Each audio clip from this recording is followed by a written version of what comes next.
ಹೊರಗೆ ಹಾಕ್ತಾರೆ ಅಂತ ಸರ್ ಇರೋದೇ ಆ ಭಯದ ಮೇಲೆ ಲೆಕ್ಕ ಕೊಡಿ ಅಂತ ಕೇಳ್ತಾ ಇರೋದು. ನಾಗರಾಜ್ ಅವ್ರು ಹೇಳ್ದಂಗೆ ಅವ್ರು ಬರೀ ವಿಶೇಷ ಆಹ್ವಾನಿತರು, 1-2 ಸಭೆ ಬಂದರೆ ಪೂರ್ಣ ಮಾಹಿತಿ ಇಲ್ಲ ಅವರಿಗೆ. ಈ ಲೆಕ್ಕ ಕೊಡಿ ಚಳುವಳಿ ಶುರುವಾಗಿರೋದು ಈಗಲ್ಲ.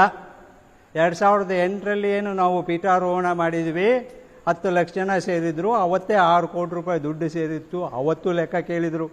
11ನೇ ಇಸ್ವಿನಲ್ಲಿ ಡಾಕ್ಟರ್ ಮಹಾಂತ ಸ್ವಾಮಿಗಳು ಪತ್ರ ಬರೆದಿಟ್ಟಿದ್ದಾರೆ ಡೈರಿನಲ್ಲಿ, ಗೊತ್ತಾಯ್ತಾ?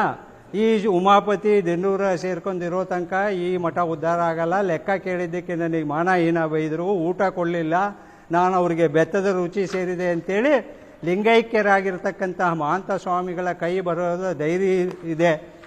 2023ರಲ್ಲಿ ಈಗಿರ್ತಕ್ಕಂಥ ಟ್ರಸ್ಟಿಗಳಲ್ಲಿ ಪ್ರಮುಖರೆಲ್ಲರೂ ಸೇರಿ ರಾಣೆಬೆನ್ನೂರಿನಲ್ಲಿ ಸಂಘದ ಜೊತೆ ರೆಸೊಲ್ಯೂಷನ್ ಮಾಡಿ ಇವರು ಈಗೇನು 21ನೇ ಇಸ್ವಿನಲ್ಲಿ BJP ಸರ್ಕಾರದಿಂದ 10 ಕೋಟಿ ರೂಪಾಯಿ ಬಂದಿತ್ತು, ಅದು ತಗೊಳ್ಳೋಕ್ಕೆ ಟ್ರಸ್ಟಿಗಳು ಸೈನನ್ನು ಫೋರ್ಜರಿ ಮಾಡಿದ್ದಾರೆ.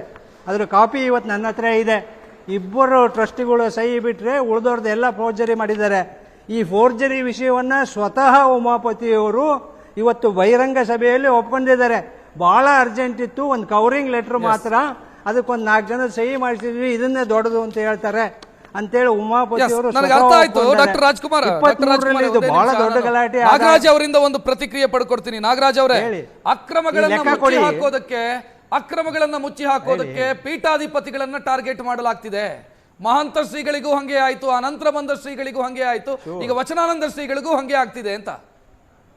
ಆ ತರ ಯಾವುದೇ ರೀತಿ ಬೆಳವಣಿಗೆ ಇಲ್ಲ.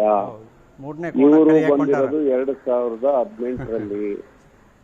ಡಾಕ್ಟರ್ ರಾಜ್ಕುಮಾರ್ ಅವರು ಇತ್ತೀಚೆಗೆ ಸಂಪೂರ್ಣ ಅವರನ್ನು ತೊಡಗಿಸ್ಕೊಂಡಿರೋದು ಇತ್ತೀಚೆಗೆ. ಇಲ್ಲಿಯವರೆಗೂ ಟ್ರಸ್ಟ್ ಒಳಗಡೆ ಲೆಕ್ಕ ಪತ್ರ ಕೇಳೋದು, ಲೆಕ್ಕ ಕೊಡೋದು ನಡೀತಾ ಇತ್ತು. ಈಗ ಹಂಗಾಗಿದ್ರೆ ನಮಗೂ ಗೊತ್ತಾಗಬೇಕಾಯ್ತಲ್ಲ. ನಾವು ಹರಿಹರ ಮಠವನ್ನ ಈ ಮಠಕ್ಕೆ ಸ್ಥಾಪನೆ ಪ್ರಾರಂಭ ಆಗ್ಲಿಕ್ಕೆ ಹರಿಹರದಲ್ಲೇ ಮಾಡ್ರಿ ಅಂತ ಹೇಳಲಿಕ್ಕೆ ನಮ್ಮ ತಂದೆಯವರು ಕಾರಣ. ನಮ್ಮ ತಂದೆಯವರು ಹರಿಹರದಲ್ಲೇ ಪೀಠವನ್ನು ಮಾಡಬೇಕು ಅಂತ ಹೇಳಿ ಹರಿಹರದಲ್ಲಿ ನಾವು 2008ರಲ್ಲಿ ಬಹಳ ದೊಡ್ಡ ಪ್ರಮಾಣದಲ್ಲಿ ಅದನ್ನ ಪೀಠಾರೋಹಣ ಮಾಡಬೇಕು. ನಮಗೂ ಅವಾಗ್ಲಿಂದಲೇ ಚಳುವಳಿ ಪ್ರಾರಂಭ. ಸಮಯ ಮೀರ್ತು ನಾಗರಾಜ್ ಅವರೇ, ಕ್ಷಮಿಸಿ. Thank you. ಡಿಬೇಟ್ ಅಲ್ಲಿ ಭಾಗವಹಿಸಿದ್ದಕ್ಕೆ ಡಾಕ್ಟರ್ ರಾಜ್ಕುಮಾರ್ ಅವರಿಗೂ ಕೂಡ ಧನ್ಯವಾದವನ್ನ ಹೇಳ್ತಾ ಗೊಳಿಸುವಂತ ಸಮಯ. ನೇರ ದಿಟ್ಟ ನಿರಂತರ ಸುದ್ದಿಗಾಗಿ ನೋಡ್ತಾ ಇರಿ ಏಷ್ಯಾನೆಟ್ ಸುವರ್ಣ ನ್ಯೂಸ್.